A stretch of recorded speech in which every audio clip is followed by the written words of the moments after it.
is well protected with a nuclear membrane. In other words,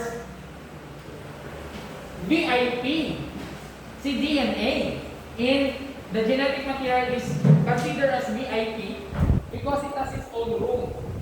Because it is well protected by a nuclear membrane. That's why eukaryotic organism, it is highly conservative when it comes to its genetic material because it is well protected. Okay, man? If you expose this one, enzymes, chemicals would try to, attack it or destroy it to result to mutation. So that's the beauty of eukaryotic cells. Now, these are the parts of the eukaryotic cell: plasma membrane, chromosome wherein DNA is found, cytoplasm, cytoskeleton, ribosomes, and we will discuss that one by one. Okay? So these are the main pictures. Okay, later on we will discuss that in detail. Okay. Next question. Why are cells small? If you are a multi-cell organism, pero nga, ang isa na lang kanin, isa lang gano'n. Isa hong ka na lang. Why it can be? Yes, Pat? Because cells need time to develop. Cells need time to develop. Cells need time to develop. That's why it must be small. Maybe? In the case of unicellular and a multi-cell organism, nga dapat gamay, nga hindi dako, and then, no, what do you think? Sige ba, Thomas?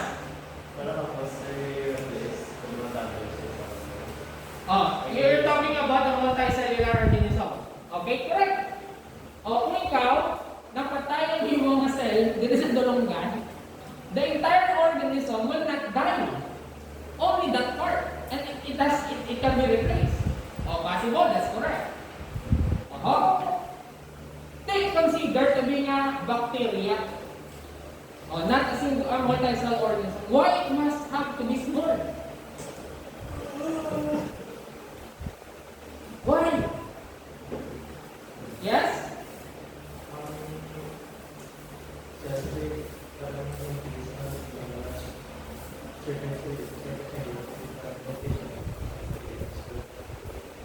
Very good. Very good. Surface area.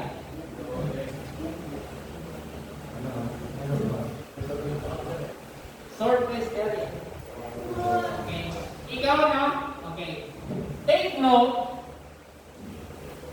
that the way the cell acquire the nutrients from the environment is mostly passive transport. Sir, ano ang passive transport, sir? When we talk about passive transport, it does not require energy, wherein the nutrients will just diffuse through the plasma membrane towards the cell. Inside the cell, then the cell will use it.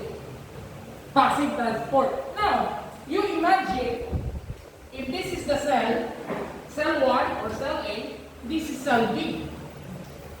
So, may pagkaon ka di maging matag sa aboning environment. This is the cell. Who do you think, or which cell will be efficiently assimilate the nutrients? Is it A or B? Big cell, areho, cell siya, cell. This is a cell. Yes, Pat? B na kayo gamay. Very good. Kaya kung dako, saan yung kapasipin yung... So take note that if it is a passive transport, surface area plays a big factor. There will be a delay of transporting the nutrients if the surface area is big. Do you get my point? If it's small, it's easy for the nutrients to diffuse immediately. Do you get my point? Okay, sige.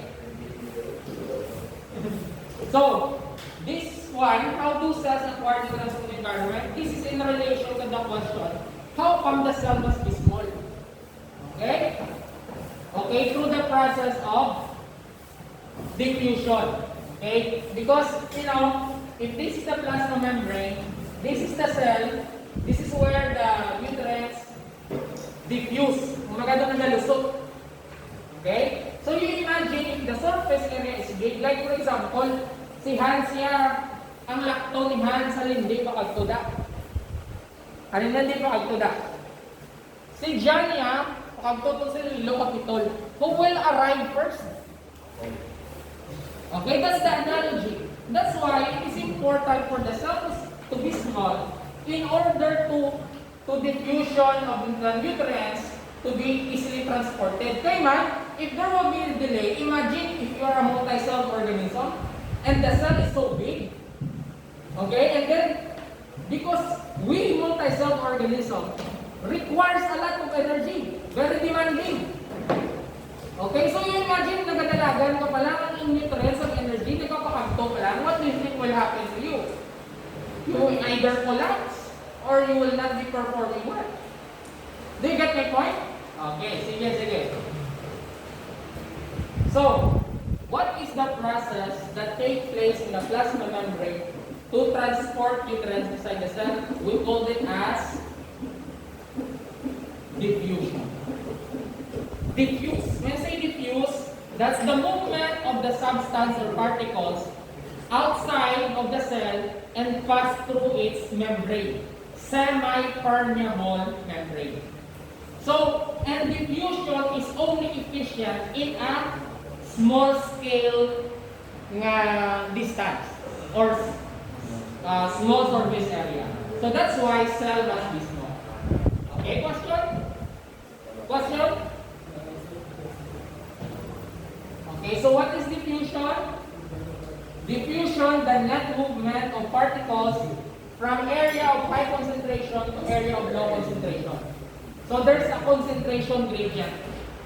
Okay, so in other words, kung damo very tubig that's inside of the cell, it will diffuse towards that direction to equalize everything. The same thing bala sa ano nga ni? Sa may movie. Movie. Pag tiniruhay, pas ang the door of the airplane or ang sides ng airplane na damage. What will happen? You will be sucked out. Kaiman, what is inside the airplane is highly pressurized. In other words, there is a concentration gradient between inside the airplane and outside of the airplane. So low pressure dito sa gwa. So the pressure that inside the plane, kung may leak, magwa. So you'll be sucked out. The same thing with the diffusion. There must be a concentration gradient. But in the case of cell, since diffusion is very slow, okay, is it a fast or a slow process? Definitely, it's a slow process. So that's why, dapat ang cell must be small. Okay? So for living processes, it is effective only over short distances. That's why the cell must be small in order for the diffusion to take place properly. The distance from a cell membrane to a center of the cell may be 0.1 mm or less. Okay?